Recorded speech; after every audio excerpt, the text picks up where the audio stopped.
family during tough times. Love instead of hate, forgiveness rather than bitterness.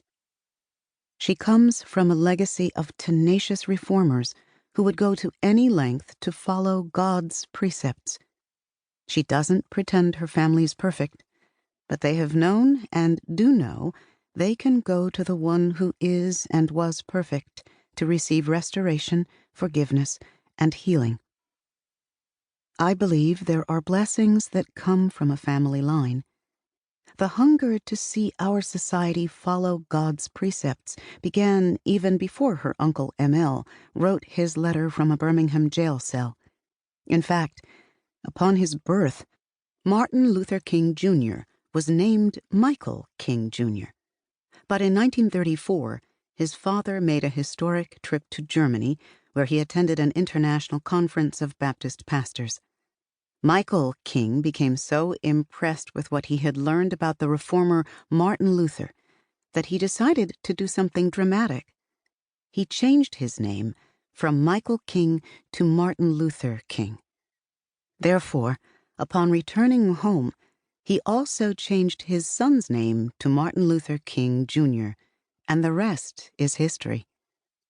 Today, Alveda King stands upon the shoulders of Martin Luther King, her grandfather. The words she writes in this book are written from the wells dug by her granddaddy, her daddy, who was assassinated 1 year after her Uncle M.L., her mother, and other family members. Read every page. You will walk away feeling imbued with a depth of knowledge from her generational heritage. My friend Alveda has earned the right to speak these truths, and I personally know that she lives every word that she writes.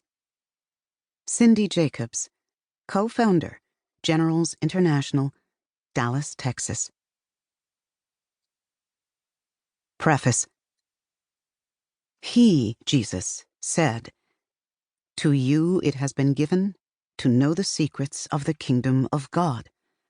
But for others they are in parables, so that seeing they may not see, and hearing they may not understand." Luke chapter 8, verse 10. In the mid-1990s, I was participating in a prayer meeting at my home church, Believers Bible Christian Church, in Atlanta, Georgia, when I suddenly began to sing aloud, "It pleases the Father to give you the keys to his kingdom. Reach out and receive." The lyrics seemed to bubble up in my spirit, and while there was no visible instruments, it seemed as though heavenly music were playing in the atmosphere. The Keys songs, born that day, marked the beginning of my awareness of spiritual keys to the kingdom of heaven. Nearly 2 decades later, a prophetic artist named Adam Curry came to me during a conference and presented to me a painting he had created. He'd named it Dream of Justice, and the painting has keys all over it. When he first gave it to me, I didn't connect the dots back to the Keys song. But when I began writing this book, I looked back at a note Adam had given me along with the painting. The message was a prophetic word that I had read previously, but this time, one sentence seemed to jump off the page at me. "You have accessed by your faith keys to the kingdom that have unlocked doors and places that have been kept blocked for generations." I finally began to see what God was doing.